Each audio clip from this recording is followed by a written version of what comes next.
ఇల్లు కడుతున్నావటగా అర్జెంటుగా 10 లక్షలు పంపించు అంటూ బిల్డర్ కు ఆర్డర్ వేశాడట ఓ చోటా లీడర్. కానీ అనుకున్న సమయానికి అతడు పంపలేకపోయాడట. దీంతో అనుచరుల్ని వెంటేసుకొచ్చి మరీ రాళ్ల దాడితో భీభత్సం సృష్టించాడని హైదరాబాద్ చైతన్యపురి కార్పొరేటర్ పై పోలీసులకు ఫిర్యాదు అందింది.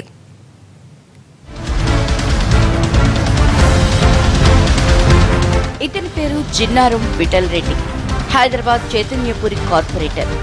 దందాల్లో సిద్ధహస్తుడిగా పేరున్న వ్యక్తి ఈ రెడ్డి. ఎక్కడైనా ఇంటి ముందు ఇసుక కుప్పలు ఇటుకలు కనిపిస్తే వెంటనే వారికి ఫోన్ వెళ్ళిపోతుంది.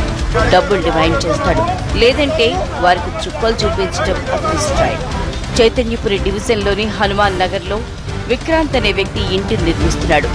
ఇందుకు బల్దియాకు సంబంధించిన అన్ని అనుమతులు తీసుకున్నాడు.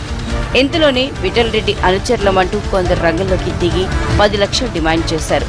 ఇవ్వకపోయేసరికి సదరు కార్పొరేటరే వచ్చి పనిచేస్తున్న వారిపై రాళ్లదాడి చేయడమే కాకుండా అంతు చూస్తామంటూ బెదిరించి కుట్టాడని ఆరోపిస్తున్నాడు బాధితుడు.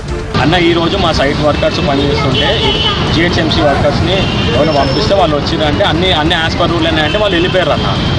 ఇదే ఈయన పైనకి వెళ్ళి పక్కన అపార్ట్మెంట్కి వెళ్ళి రాయి తీసుకుని ఒకరి పైన కొట్టినాను మా వర్కర్ పైన. భయపడి లంచ్ జోడుకులారా పక్కకు జరగండి అది ఇది అన్నారు. వాళ్ళు నాకు ఫోన్ చేసి ఇమీడియట్లీ నేను సైట్కి వచ్చి ఆయన అట్లా పైన ఉన్నాడన్న. నేను అడిగినాను ఎందుకు మీరు మా వర్కర్స్ చేస్తున్నా, నీకు ఎందుకు డబ్బులు ఇవ్వాలి అని అన్నా. ఎందుకు నీకు డబ్బులు ఇవ్వాలి, నేను ఏ విధంగా నీకు డబ్బులు ఇవ్వాలి, ఎందుకు డబ్బులు ఇవ్వాలి, ఏమి నేను కట్టుకుంటే అన్ని రూల్ ప్రకారం కాబట్టి నువ్వెవరికి నేను నీకెందుకు డబ్బులు ఇవ్వాలని అడిగినా. లంచ్ జోడక ఏది నువ్వు కిందికి వస్తున్నా అని చెప్పేసి ఆయన తులసిదాసు ఇంకొక 30 మందిని వేసుకొని వచ్చిందన్న. వచ్చేసి నూకడము అండ్ నువ్వు ఎట్లా కడతావు, నేను టీఆర్ఎస్ కేటీఆర్ అయితేంది కేసీఆర్ అయితేంది, నేను టీఆర్ఎస్ పార్టీలో నేను ఉంటే లేకపోతే నేను తీసి పడేస్తా, నా ఆస్తి ముందు నువ్వు చీపురు పుల్ల లాంటివనివి, నువ్వు ఎట్లా కడతావు, నువ్వు ఎట్లా బతుకుతావు నేను కూడా చూస్తాను, నువ్వు ఏం చేస్తావు ఎట్లా కడతావు నేను చూస్తా అని చెప్పి బెదిరించాను. నేను ఇంక ఇమీడియట్లీ పోలీస్ వాళ్ళను చైతన్యపురి పోలీస్ స్టేషన్ ఫోన్ చేసి అయితే అక్రమంగా అనుమతులు తెచ్చుకుని రాత్రి వేళల్లో సెలార్ల పనులు చేస్తూ స్థానికుల్ని విక్రాంతి ఇబ్బందులు పెడుతున్నాడని, అందుకే తాను రావాల్సి వచ్చిందనేది కార్పొరేటర్ మాట. చైతన్యపురి డివిజన్లో హనుమాన్ నగర్లో ఒక బిల్డరు విక్రాంత్ అనే బిల్డరు, నాకు ఆయన ఎవరో తెలియదు. నాకు సెల్లారు మొత్తం ఇంటి చుట్టూ బిల్డింగ్లు ఉన్నాయి. తెల్లని దాకా పొద్దున్న దాకా సెల్లారు తీసి ఎవరిని వండకుండా ప్రయాణం చేసి రాత్రి 11:30 గంటలకు సెల్లారు తీస్తుంటే ఒక వ్యక్తి రాత్రి 11:30కు టిప్పర్ కింద పడి చనిపోతే చైతన్యపురి పోలీస్ స్టేషన్లో కూడా కేసు నమోదైంది.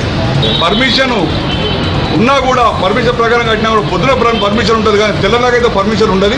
ఈ పర్మిషన్ నేను నాకు స్థానిక కార్పొరేటర్గా అన్న ఈ విధంగా ఉంది, ప్రాబ్లం అవుతుంది, రాత్రి కూడా టిప్పర్లు లారీలు అవి అన్నీ వస్తున్నాయి, నాకు నిద్రలు ఉండలేవని కాలనీవాసులు వస్తే నేను అడుగుతాను పోతే నన్ను కూడా చేసి కొట్టి నన్ను ఒక కార్పొరేటర్గా చూడకుండా నేను పబ్లిక్ నా దగ్గరకు వస్తే నేను అడుగుతాను పోయినా. ఆయన ఎవరో కూడా నాకు ఆయన ముఖం కూడా నేను ఎప్పుడు చూడలేదు. అయితే ఇద్దరు పరస్పరం ఫిర్యాదులు చేయడంతో అసలు ఏం జరిగిందనే దానిపై ఎంక్వైరీ చేపట్టారు చైతన్యపురి పోలీసులు.